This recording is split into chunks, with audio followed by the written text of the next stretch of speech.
Enaknya jadi orang kaya. Ada berbagai macam kesenangan, berbagai macam fasilitas, semua tersedia.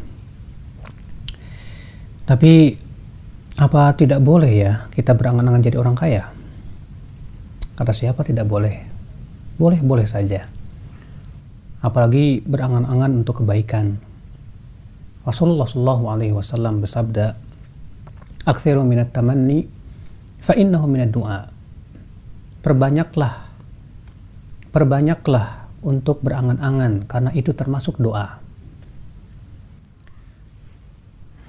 Akan tetapi ya akhal Islam azani Allah wa iyyakum, apakah setiap berangan-angan itu sesuatu yang terpuji?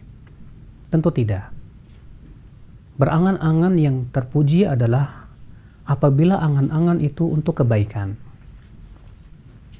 Disebutkan dalam hadis Nabi Shallallahu Alaihi Wasallam bahwa beliau bersabda, "Uhadithukum hadisan, fahfadhuh." Aku akan ceritakan kepada kamu sebuah hadis. Tolong hafalkan, kata Rasulullah. Innamad dunya li arba'ah. Dunia itu untuk 4 orang. Yang pertama, orang yang diberikan oleh Allah ilmu dan diberikan oleh Allah harta. Dengan ilmunya ia amalkan. Dengan hartanya ia bersedekah, ia menyambung silaturahim. Maka kata Rasulullah, fahadha bi afdalil manazil. Ia adalah merupakan tingkatan yang paling tinggi sekali. Adapun yang kedua kata Rasulullah, yaitu orang yang diberikan oleh Allah ilmu namun tidak diberikan oleh Allah harta. Dan ia berangan-angan dan berkata, andaikan aku diberikan oleh Allah harta seperti dia, maka aku ingin berinfak dan bersedekah seperti dia lakukan. Maka kata Rasulullah, huma fil ajri sawa. Keduanya di dalam pahala sama.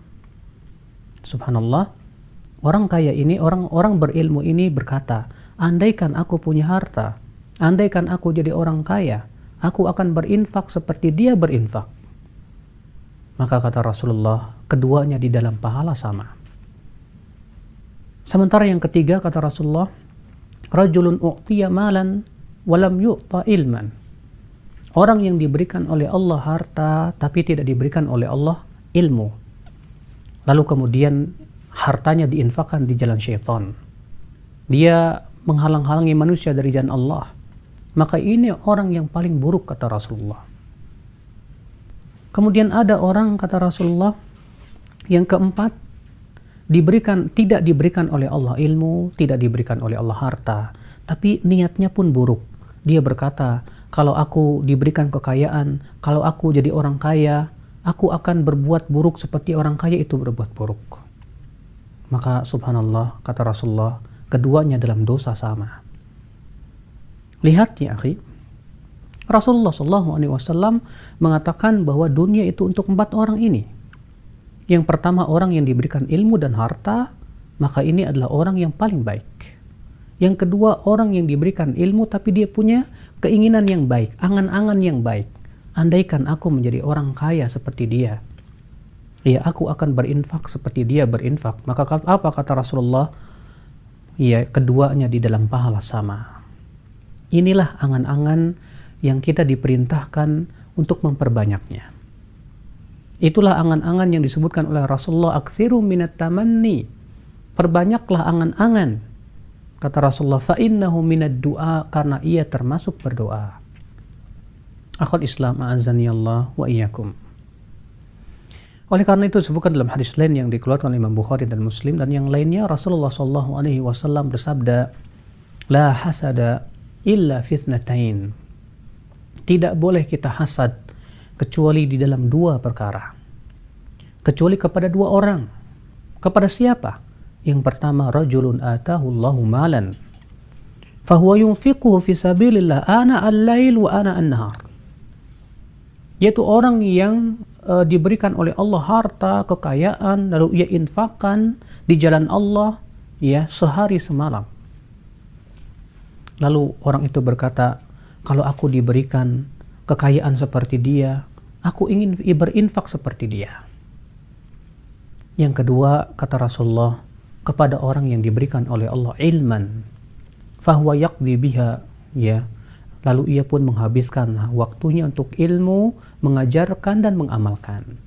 Maka kita boleh iri kepada dua orang ini? Boleh. Kenapa demikian? Karena iri yang seperti ini, angan-angan yang seperti ini, berharap untuk seperti ini adalah kepada kebaikan. Oleh karena itu, disebutkan dalam sebuah cerita bahwa Syekh Albani, seorang ulama di Syam sana, seorang ahli hadis, pernah berkata, andaikan aku menjadi triliuner, sehingga aku bisa berinfak di jalan Allah. Ketika ditanya oleh murid-muridnya, beliau mengatakan, ini adalah angan-angan yang baik. Ini adalah harapan-harapan yang baik.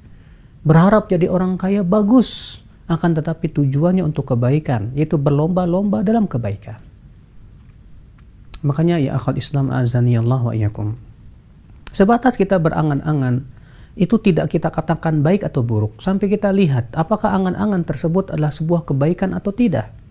Kalau memang itu angan-angan yang baik, maka itu perkara yang disunahkan dalam Islam atau dianjurkan. Supaya apa? Supaya menimbulkan musabaqah, menimbulkan keinginan kuat untuk berlomba-lomba dalam kebaikan. Apalagi ya akhi, harta. Kata Rasulullah, ni'mal mal, sebaik-baiknya harta itu untuk siapa? Kata Rasulullah, sebaik-baiknya harta lirajulis salih, yaitu untuk orang yang saleh, ya, lil mukmin, seorang mukmin. Kenapa? Karena bagi seorang mukmin harta itu bermanfaat untuk dunianya dan akhiratnya. Harta itu menjadi simpanan ia di dalam surga. Karena hakikat harta itu adalah bukan yang kita simpan di bank, bukan yang kita simpan di rumah, bukan yang kita simpan berupa tabungan. Akan tetapi hakikat harta itu, kata Rasulullah, apa? Yaitu yang sudah kita makan, yang sudah kita pakai, dan yang kita infakkan di jalan Allah. Sebagaimana dalam hadis Rasulullah SAW sabda, mali, hartaku, hartaku. Ya, padahal kata Rasulullah, hakikat hartanya adalah yang sudah ia makan, atau yang sudah ia pakai, atau yang ia sedekahkan di jalan Allah. Itulah harta dia. Naam ya akhi. Harta bagi seorang mukmin akan menjadi budak-budak yang terbaik di dunia.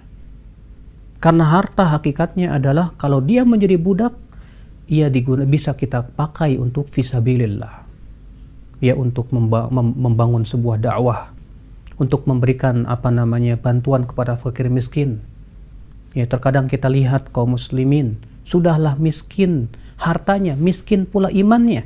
Akhirnya mereka akan sangat mudah sekali, ya, oleh godaan-godaan duniawi ditawarkan kepadanya dunia oleh orang-orang selain muslim. Akhirnya mereka berani untuk menggadaikan akidahnya demi mencari sesuap nasi. Tapi dengan harta seorang mukmin, ia infakkan, ia bantu saudaranya diselamatkan dari akidah yang buruk darinya. Sebagaimana Rasulullah SAW bersabda, beliau bersabda, as-sa'i alal armalah wal du'afa kal mujahid fi sabilillah. Orang yang berusaha, orang yang memperhatikan para janda dan orang-orang yang lemah, kal mujahid fi sabilillah, kata Rasulullah, seperti orang yang berjihad di jalan Allah. Masya Allah, ya, kita memperhatikan para janda yang lemah, orang-orang yang lemah, yang mereka sangat butuh bantuan, kemudian dengan harta itu kita bantu mereka, maka itu pahalanya, kata Rasulullah, seperti berjihad fi sabilillah. Betapa butuhnya kaum muslimin zaman sekarang ya akhi kepada Abu Bakar yang sangat dermawan, kepada orang-orang kaya yang mau siap untuk mengorbankan hartanya di jalan Allah, membantu kaum muslimin menyelamatkan akidah mereka. Betapa butuhnya kita ya akhal Islam azanillah wa iyyakum kepada orang-orang yang siap membela agamanya dengan hartanya tersebut. Makanya kata Rasulullah, ibghunid du'afa fa innama tunsarun wa turzaquna bi du'afaikum. Cari aku dengan memperhatikan orang lemah, karena kalian akan ditolong dan dibela karena memperhatikan orang-orang lemah kalian. Itulah ya akhi, andai-andai kita, andai jadi orang kaya, saya ingin berinfak di jalan Allah. andai aku jadi orang kaya, saya ingin bangun masjid untuk kepentingan kaum muslimin. Andai saya jadi orang kaya, saya ingin bantu para janda, orang-orang miskin, sehingga saya bisa mendapatkan pahala besar. Andai saya jadi orang kaya, saya ingin menggalikan sebuah sumur di sebuah pedesaan sana yang kekurangan air, sehingga menjadi sedekah jariah buat saya. Andai saya jadi orang kaya, saya ingin mencetak buku sebanyak-banyaknya, kemudian saya bagi-bagikan kepada kaum muslimin, sehingga manfaat buat mereka. Itulah angan-angan yang sangat terpuji sekali. Adapun kemudian sebatas kita berangan-angan ingin jadi orang kaya, ya seperti ada orang misalnya berkata, wah, kalau jadi orang kaya enak ya, bisa pergi ke Hong Kong, bisa pergi ke luar negeri, jalan-jalan. La ilaha illallah ya akhi. Angan-angan seperti itu tidak ada manfaatnya sama sekali. Angan-angan seperti itu akhi hanya akan menjadi wabal, musibah bagi dia. Karena harta itu akan dipertanyakan oleh Allah Subhanahu wa taala kelak pada hari kiamat. Ya'an malihi min aina iktasaba wa fima anfaqah, tentang hartanya, dari mana ia ambil dan buat apa ia sedekahkan, buat apa ia infakkan. Maka ya akhi, menjadi berangan-angan menjadi orang kaya itu kebaikan. Kapan? Bila disertai dengan harapan kebaikan. Siapa sih di antara kita yang mau jadi orang miskin? Kayaknya tidak ada deh orang yang mengatakan andai saya jadi orang miskin. Rasulullah SAW sendiri berlindung dari kefakiran. Ya, setiap pagi dan petang Rasulullah berdoa, Allahumma inni a'udzubika minal kufri wal faqri wa a'udzubika min adzabil qabri la ilaha illa ant. Ya Allah, aku berlindung kepada Engkau dari kekafiran dan kefakiran. Dan aku berlindung kepada Engkau dari azab kubur. Tidak ada ilah yang berhak disembah kecuali Engkau. Kenapa? Karena kefakiran itu terkadang menyebabkan kita tidak sabar. Ya. Namun tentunya orang yang diberikan kefakiran pun hendaknya dia bersabar. Karena itu hakikatnya itu pahala besar buat dia. Andaikan menjadi orang kaya, sebuah cita-cita yang mulia, tatkala ketika kita ingin mendulang pahala. Subhanakallah bihamdik. Asyhadu an la ilaha illa anta astaghfiruka wa atubu ilaik. Wassalamualaikum warahmatullahi wabarakatuh.